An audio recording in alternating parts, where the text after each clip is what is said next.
फिर एक शमी पत्र, एक बेल पत्र। शिव शंकर भोलेनाथ पर शिवलिंग पर चढ़ाना प्रारंभ कर दो। और जब चढ़ा कर आओ तो नंदी का सीधा कान, नंदीश्वर जो शिव मंदिर में बैठे रहते हैं उनका सीधा कान, अपने दोनों नेत्र बंद कर कर, एक उल्टा हाथ नंदी के कर्ण पर हो, कानों पर, एक हाथ से नेत्र बंद हो अपने, शिव जी की ओर मुख हो और नंदी के कानों में अपनी कामना बिल्कुल धीमी बोलकर आ जाओ।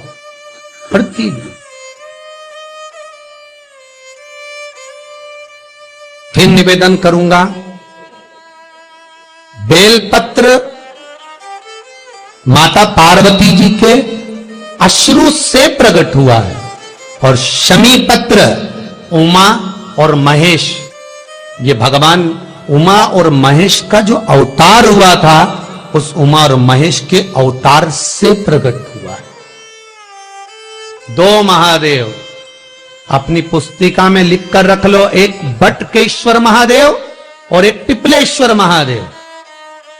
अदालत में कोई कार्रवाई चल रही है, अदालत में कोई केस चल रहा है, अदालत में कोई बात चल रही है, नहीं जीत मिल रही, नहीं विजय मिल रही, हार गए, पेशियां लगा लगा कर एक बार बड़ के पेड़ के नीचे बालू मिट्टी का शिवलिंग बनाकर उसकी पूजन करो। पूजन अर्चना कर कर दही 3 चम्मच नाम लेकर चढ़ाओ जिसके साथ केस चल रहा है, और 3 चम्मच दही चढ़ाकर उस दही को उठा लो और रुमाल पर उसके छापे लगा लो, सफेद रुमाल पर भगवान शंकर की पूजा अर्चना कर कर जल में विसर्जन कर दो बटकेश्वर महादेव का नाम लेकर, और उस रुमाल को घड़ी बनाकर रख लो। अगली पेशी जब हो उसको साथ लेकर जाओ, केस जल्दी निपटेगा, विजय प्राप्त होगी। मात्र 3 सोमवार करिए बटकेश्वर का स्मरण। उसी तरह पिपलेश्वर महादेव, कितने भी बड़ी जिंदगी में रोग हो, चाहे कैंसर जैसा हो, लीवर हो, किडनी हो, कितना भी बड़ा रोग हो, भगवान पिपलेश्वर महादेव का स्मरण करिए। पीपल के पेड़ के नीचे शंकर भगवान के शिवलिंग का निर्माण कर कर उसकी पूजन अर्चना करिए, उस पर शहद चढ़ाइए। पीपल का वृक्ष, आंवले का वृक्ष, शमी का वृक्ष, बेलपत्र का वृक्ष, ये औषधि पूर्ण है महाराज। डॉक्टर ने कह दिया डायलिसिस कराना जरूरी है, तो एक बार इस शिव महापुराण का उपाय जरूर करना।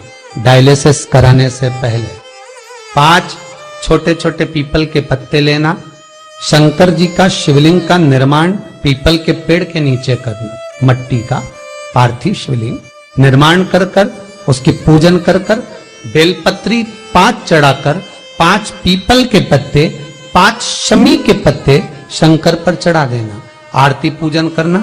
शमी का पत्ता बेलपत्र छोड़कर 5 पीपल के पत्ते उठा लेना। जिस व्यक्ति को डायलिसिस का बोला है उस व्यक्ति को 5 पत्ते पीस कर छान कर पिला देना। 3 दिन बाद फिर जाकर डॉक्टर को चेक करवाना, डॉक्टर डायलिसिस का मना कर देगा, लीवर किडनी अपना काम करना प्रारंभ कर देगा। पिपलेश्वर महादेव की पूजन, पीपल के पत्ते की औषधि जीवन का सुख देगा। पिपलेश्वर महादेव सहज नहीं है महाराज, कितना विचित्र वर्णन है, प्रैक्टिकल जरूर करना, क्योंकि शिव महापुराण की लेखनी है। वेद व्यास जी महाराज वर्णन करे, गलत नहीं कर सकते। किसी को बहुत खून निकल रहा है, बहुत एक्सीडेंट हो गया, खून पर खून निकल रहा है, उसको अगर होश है और वो होश में है तो 5 पीपल के पत्ते किसी भी वृक्ष के तोड़कर पिपलेश्वर महादेव का नाम लगकर उसको खिला दो, चबा चबा कर, उसी समय खून निकलना बंद हो जाए, रक्त बंद। पिपलेश्वर महादेव का मात्र स्मरण ही सुख दे जाता है, आनंद की अनुभूति करा देता है। मात्र पिपलेश्वर महादेव। बहुत बड़ा ऑपरेशन कराने जा रहे हो तो उसके 15 दिन पहले पिपलेश्वर महादेव का पूजन कर कर, अर्चना कर कर, भगवान शिव का स्मरण कर कर, पीपल के पत्ते की माला बनाकर हनुमान जी को चढ़ाकर फिर ऑपरेशन के लिए जाओ, जिससे दूसरी बार ऑपरेशन की जरूरत ना पड़े। शरीर का जिसका ऑपरेशन है वो अच्छा हो जाए। श्रेष्ठ पिपलेश्वर महादेव।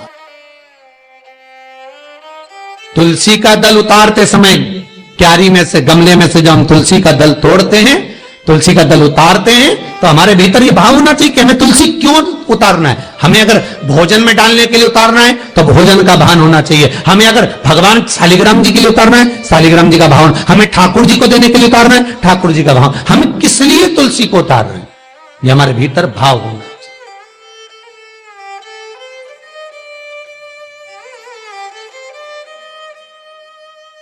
अब कई लोग तो एक बार तुलसी को उतारते हैं, बस वृक्ष पे से उतारना है, पौधे पे से तुलसी उतार ली। अब उतारने के बाद वही तुलसी विचार करे कि इसी को भोजन में डाल दो, इसी में ठाकुर जी के सामने रख दो, इसी में से परिंदे में डाल दो, इसी में से पंचामृत में डाल दो। तो तुमने उतारी किसके लिए है? पहले उसका समर्पण होना चाहिए।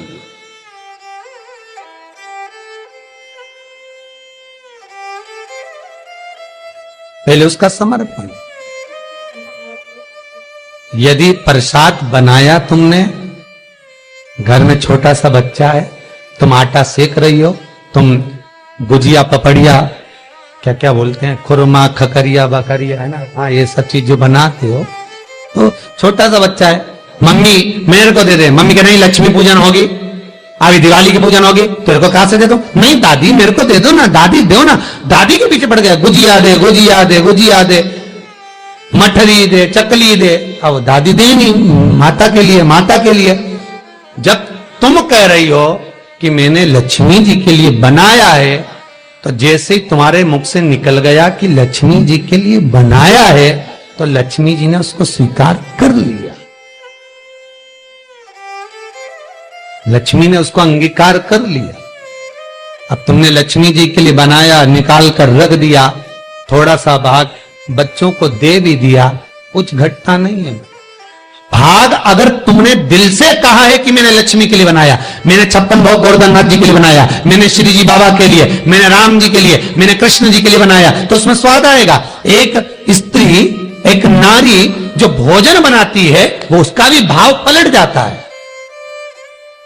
एक बैंगन की सब्जी बनाई उसने ससुर के लिए, और एक बैंगन की सब्जी बनाई उसने, समझ गए क्या, उनके लिए। तो विचार भाव से बनाएगी। तिल्ली सेकेगी, मूंगफली का दाना सेकेगी, उसे सेक कर पीसेगी, पीस के फिर बघारेगी, जैसा स्वामी को पसंद है उसके अनुकूल बना रही है। अब वो सब्जी जो तुमने पति के लिए बनाई, वही सब्जी तुम ससुर को परोस देना, एक बार परोसना, ससुर कह देगा क्यों आज तेल बहुत डाल दिया, क्यों? क्योंकि तुमने उसके अनुकूल बनाई है। तो सब्जी जितने लोग खाएंगे उसमें थोड़ा ना थोड़ा मिनक निकाल देंगे, पर जिसके लिए बनाई है वो खाएगा तो स्वाद कहेगा बहुत शानदार बनी है, बहुत बढ़िया बनी है। तुमने उसके लिए बनाई है, उसका स्वाद उसके भाव से उसमें जुड़ चुका है। श्री शिवाय नमस्तुभ्यं, श्री शिवाय नमस्तुभ्यं, श्री शिवाय नमस्तुभ्यं।